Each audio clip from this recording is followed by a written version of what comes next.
क्या आपने ये बात सुनी है कि अन्याय करना जितना गलत है उतना ही गलत है अन्याय को सहना।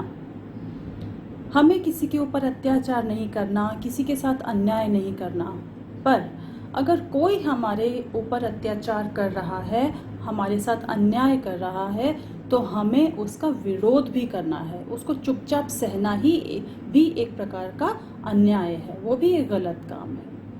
तो आज मैं चित्रा बंसल, आपकी हिंदी की टीचर, आपकी हिंदी की पुस्तक उल्लास का जो पाठ पढ़ाने जा रही हूँ, उसमें आप देखेंगे कि समाज में ऐसे लोग हैं जो किसी की सादगी का, भोलेपन का, सीधेपन का फ़ायदा उठाते हैं। और ऐसे लोगों को, जो भ्रष्ट हैं, जो लालची हैं, बेईमान हैं, उन्हें सबक सिखाना ज़रूरी है।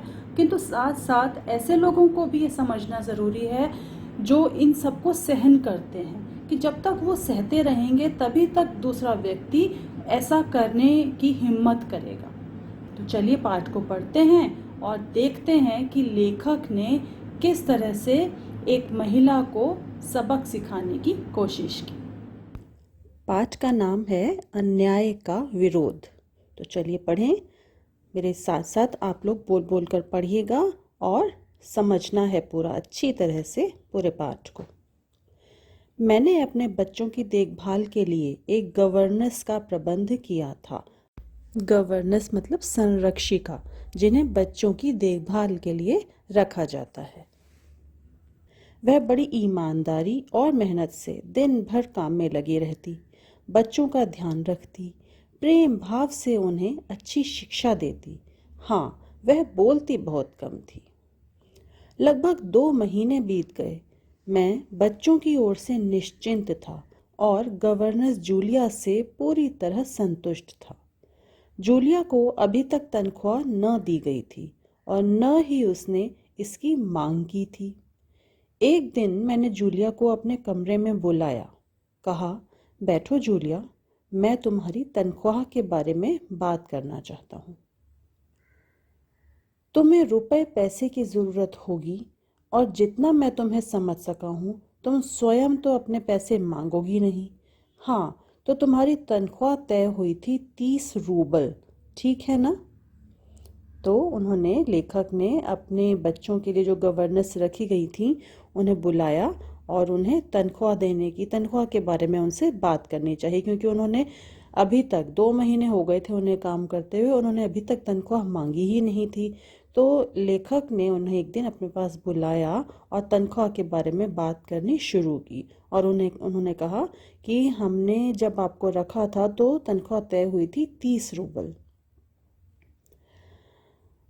तो जूलिया ने कहा, जी नहीं, 40 रूबल महीना।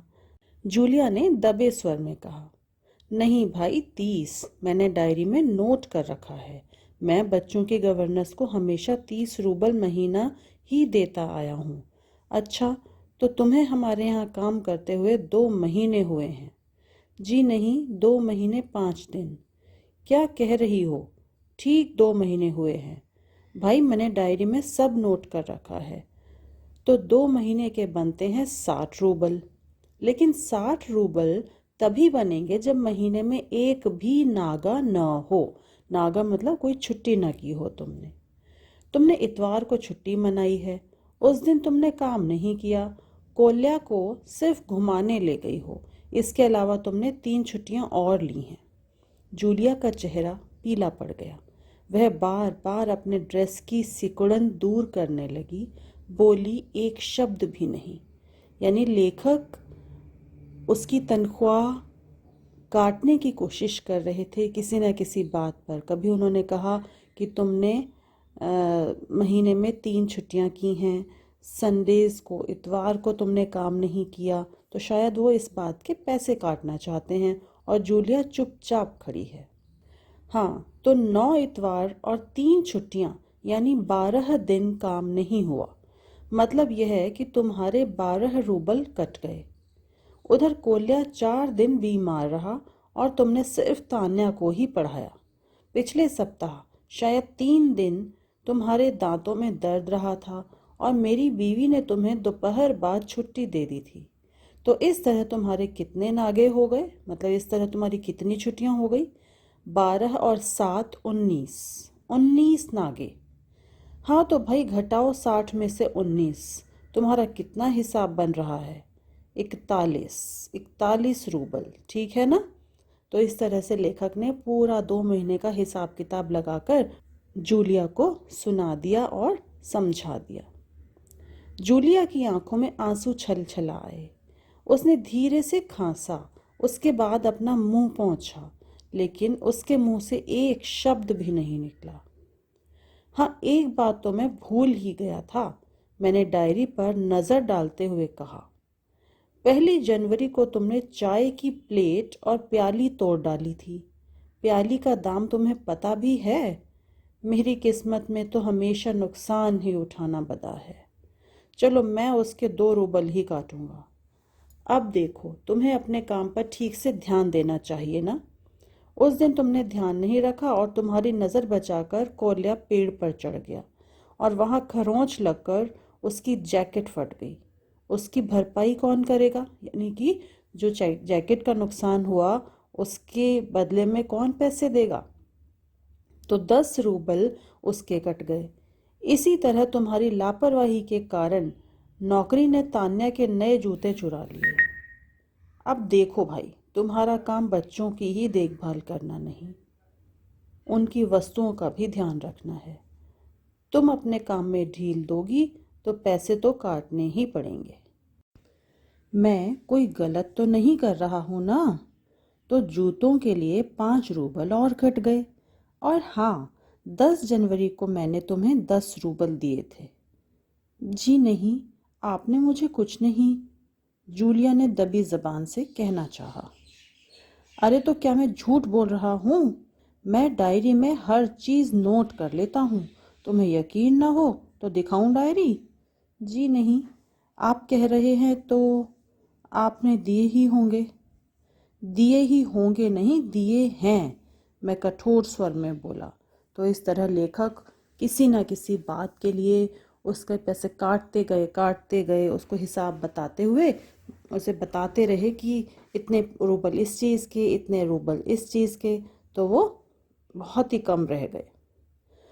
तो ठीक है, घटाओ 27 41 में से बचे 14। क्यों, हिसाब ठीक है ना? उसकी आंखें आंसुओं से भर उठी, उसके पूरे शरीर पर पसीना छलछला आया। क्यों क्यों घबरा गई वो, और क्यों पसीना आ गया, क्यों आंखें आंसुओं से भर गई? क्योंकि उसकी 2 महीने की मेहनत थी। उसे उम्मीद होगी कि 2 महीने बाद उसे अपनी तनख्वाह मिलेगी, पर लेखक तो सादी तनख्वाह काटते जा रहे थे।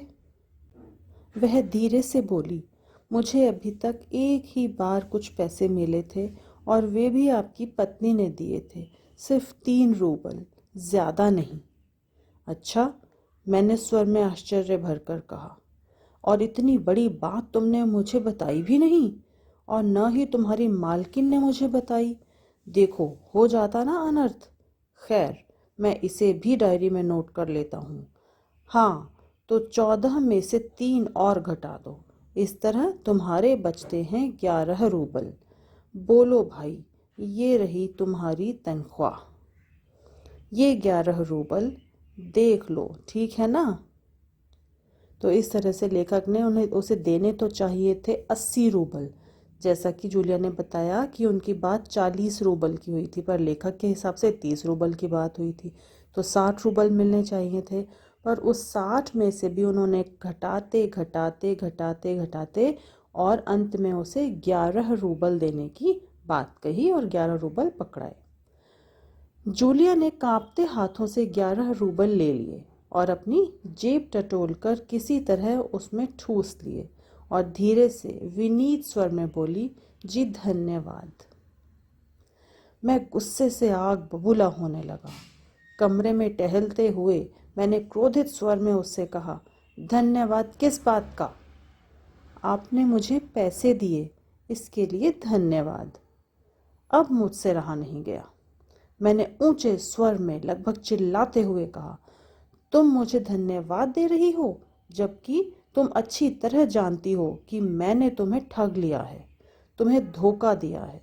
तुम्हारे पैसे हड़प कर तुम्हारे साथ अन्याय किया है, इसके बावजूद तुम मुझे धन्यवाद दे रही हो। यानी कि लेखक उसकी परीक्षा ले रहे थे शायद। वो पैसे काटते जा रहे थे और जूलिया चुपचाप सुन रही थी, कुछ कह नहीं रही थी, ना विरोध कर रही थी। और जो उन्होंने काट काट के 11 रूबल दिए उसके लिए भी उसने धन्यवाद बोला। तो इस बात पर लेखक को बहुत गुस्सा आया। जी हाँ, इससे पहले मैंने जहाँ काम किया उन लोगों ने तो मुझे 1 रूबल तक नहीं दिया। आप कम से कम कुछ तो दे रहे हैं। उसने मेरे क्रोध पर ठंडे पानी का छींटा मारते हुए कहा। यानी लेखक का जो गुस्सा था जूलिया की ये बात सुनकर बिल्कुल ठंडा पड़ गया। उन्हें बहुत दुख हुआ मन ही मन कि कितना अन्याय सहती आ रही है वो। उन लोगों ने तुम्हें 1 रूबल भी नहीं दिया? जूलिया, मुझे यह बात सुनकर तनिक भी अचरज नहीं हो रहा है, मैंने कहा। फिर स्वर धीमा करके मैं बोला, जूलिया, मुझे इस बात के लिए माफ़ कर देना कि मैंने तुम्हारे साथ एक छोटा सा क्रूर मजाक किया। क्रूर मतलब भद्दा, गंदा मजाक किया। निर्दयी बने वो थोड़ी देर के लिए उसके साथ। पर मैं तुम्हें सबक सिखाना चाहता था। देखो जूलिया, मैं तुम्हारा 1 रूबल भी नहीं मारूंगा। देखो, यह तुम्हारे 80 रूबल रखे हैं। मैं अभी इन्हें तुम्हें दूंगा। लेकिन उससे पहले मैं तुमसे कुछ पूछना चाहूँगा जूलिया। क्या ज़रूरी है कि इंसान भला कहलाए जाने के लिए इतना दब्बू, भीरू और बोदा बन जाए कि उसके साथ जो अन्याय हो रहा है उसका विरोध तक ना करे, बस चुपचाप सारी ज़्यादतियाँ सहता रहे? नहीं जूलिया, नहीं। इस तरह खामोश रहने से काम नहीं चलेगा। अपने अस्तित्व को बचाए रखने के लिए तुम्हें इस कठोर, निर्मम और हृदयहीन संसार से लड़ना होगा। यानी लेखक उसे तैयार कर रहे थे, उसके अंदर हिम्मत लाने की कोशिश कर रहे थे कि इस संसार में तरह तरह के लोग हैं। बहुत लोग केवल अपने छोटे छोटे स्वार्थों की खातिर उसके साथ अन्याय करेंगे, उसका गलत इस्तेमाल करेंगे। और अगर वो इस तरह से चुपचाप सहती रही तो लोगों को बढ़ावा मिलेगा, हिम्मत बढ़ेगी उनकी। अपने दांतों और पंजों के साथ लड़ना होगा, पूरी ताकत के साथ। मत भूलो जूलिया कि इस संसार में दब्बू और भीरू लोगों के लिए कोई जगह नहीं है, कोई जगह नहीं है। और लेखक का नाम है अंतोन चेखोव। तो देखा आपने कि लेखक ने किस तरह से जूलिया को, अपने बच्चों की गवर्नेंस को सबक सिखाने की कोशिश की। क्या गलती थी गवर्नेंस की? कि वह अन्याय को चुपचाप सहती जा रही थी और लेखक को ये बिल्कुल अच्छा नहीं लगता था। तो उन्होंने थोड़ी देर के लिए उसके साथ क्रूरता से जो व्यवहार किया वो केवल इसके लिए कि वह अपनी गलती को समझे। वो ये समझे कि इस तरह से चुप रहना, दब्बू बने रहना, अन्याय को सहते रहना भी एक अपराध है। और यदि वह खुद अपनी हिफाजत के लिए आवाज़ नहीं उठाएगी तो कोई नहीं आएगा उसकी मदद करने के लिए।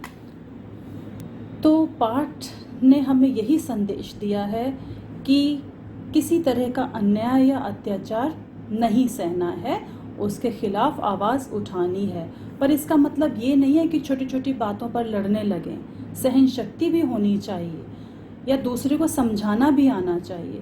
पर अगर कोई नहीं मानता है, कोई हमारे ऊपर अन्याय या अत्याचार करने की कोशिश करता है तो हमें उसका सामना करना भी आना चाहिए। किसी भी गलत बात को बर्दाश्त करते रहना, उसकी एक सीमा होती है। अगर वो प्यार से ना समझे तो फिर हमें ये समझ होनी चाहिए, इतनी हिम्मत होनी चाहिए कि हम उसका विरोध कर सकें।